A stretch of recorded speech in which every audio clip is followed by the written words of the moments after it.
अस्सलाम वालेकुम नाजरीन, मैं उम्मीद करती हूँ कि आप सब खैरियत से होंगे। नाजरीन, क्या आप जानते हैं कि मियाँ बीवी के दरमियान हमबस्तरी का सही तरीका क्या है? हमबस्तरी के लिए कौन सा वक्त ज़्यादा बेहतर समझा जाता है? माहौल कैसा होना चाहिए? हमबस्तरी से पहले किन बातों का ख्याल रखना ज़रूरी है और बाद में क्या करना चाहिए ताकि रिश्ता मजबूत हो, दिलों में मोहब्बत बढ़े और अल्लाह की रज़ा भी हासिल हो। इसी तरह बहुत से लोगों के जहन में यह सवाल भी होता है कि क्या हमबस्तरी के वक्त अंधेरा ज़रूरी है, क्या चादर ओढ़ना लाजमी है या मियाँ बीवी एक दूसरे को देख सकते हैं। आज की इस वीडियो में हम इन तमाम सवालात के जवाबात इस्लामी तालीमात की रोशनी में आसान और वाज अंदाज में बयान करेंगे, इसलिए वीडियो को आखिर तक ज़रूर देखें। नंबर 1, हमबस्तरी से पहले अल्लाह का नाम लेना और मसनून दुआ पढ़ना निहायत अहम है। यह दुआ मियाँ बीवी दोनों को शैतानी वसवसों और बुरे असरात से महफूज रखती है और ताल्लुक़ में खैर व बरकत पैदा करती है। नंबर 2, इस दवाजी ताल्लुक़ में वह तरीका इख्तियार किया जा सकता है जिसमें औरत नीचे और मर्द ऊपर हो, क्योंकि यह फितरी तरीका है। अलबत्ता अगर मियाँ बीवी की रजामंदी हो तो इसके बरक्स तरीका भी जायज़ है, बशर्ते कि हुदूद शरा का ख्याल रखा जाए। नंबर 3, शौहर के लिए यह बहुत ज़रूरी है कि वह अपनी बीवी को ज़हनी और जज्बाती तौर पर मुकम्मल तौर पर तैयार करें। हमबस्तरी सिर्फ जल्दी पूरी की जाने वाली ख्वाहिश नहीं, बल्कि एक ऐसा अमल है जिसमें औरत के एहसासात का ख्याल रखना लाजमी है। प्यार भरे अल्फाज, नरमी, तवज्जो और मोहब्बत औरत के दिल को मुतमई करती है। बगैर तैयारी के ताल्लुक़ कायम करना ना सिर्फ नापसंदीदा है बल्कि औरत के लिए तकलीफ देह भी हो सकता है।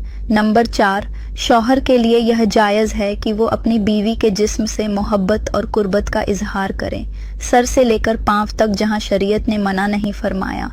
गाल, गर्दन, हंठ और चेहरे पर बोसा देना और जायज़ हुदूद में मोहब्बत का इजहार करना दुरुस्त है। नंबर 5, हमबस्तरी के वक्त ऐसी जगह होनी चाहिए जहां कोई देखने या सुनने वाला ना हो। राजदारी निहायत अहम है। अगरचे मुकम्मल बरहना होना और एक दूसरे को देखना मियाँ बीवी के दरमियान जायज़ है, लेकिन हया और वकार का ख्याल रखना हमेशा बेहतर होता है। नंबर 6, शौहर के लिए बीवी की सिर्फ अगली शर्मगाह ही हलाल है। पिछली शर्मगाह में ताल्लुक़ कायम करना सख्त गुनाह और हराम है। अल्लाह ताला ने कुरान में फरमाया, तुम्हारी बीवियां तुम्हारी खेतियां हैं, बस तुम अपनी खेतियों में जिस तरह चाहो आओ, यानी जायज़ तरीके से मगर हराम रास्ते से नहीं। नंबर 7, शौहर के लिए बीवी के जिस्म खास को देखना या हाथ लगाना शरन जायज़ है। इसमें कोई कबाहत नहीं, ताम इसको बोसा देना मुनासिब नहीं समझा गया। इसी तरह औरत के लिए भी शौहर के जिस्म खास को देखना या छूना दुरुस्त है, मगर इसको चूमना या मुंह के जरिए इस्तेमाल करना बेहयाई के जुमरे में आता है, इसलिए इससे परहेज ज़रूरी है। नंबर 8, जब मर्द की शर्मगाह औरत की शर्मगाह में दाखिल हो जाए तो दोनों पर गुस्ल फ़र्ज हो जाता है, चाहे इंजाल हो या ना हो, क्योंकि महज दुखूल ही शरई एतबार से गुस्ल को लाजिम कर देता है। नंबर 9, इस दवाजी ताल्लुक़ के वक्त कमरे में हल्की रोशनी का इंतज़ाम रखना बेहतर है। मसलन 0 वाट बल्ब अगर मुकम्मल कपड़े उतारने की नौबत आए तो अपने ऊपर कोई बड़ी चादर ओढ़ लेना चाहिए ताकि पर्दा बाकी रहे। बिल्कुल बरहना होकर ताल्लुक़ कायम करना शरीयत में नापसंदीदा अमल शुमार किया गया है। नंबर 10, मियाँ बीवी के दरमियान तन्हाई और हमबस्तरी की बातें दूसरों में बयान करना सख्त बेहयाई है। नबी करीम सल्लल्लाहु अलैहि वसल्लम ने इस अमल से वाज़ तौर पर मना फरमाया है और उसे अखलाक के खिलाफ करार दिया है।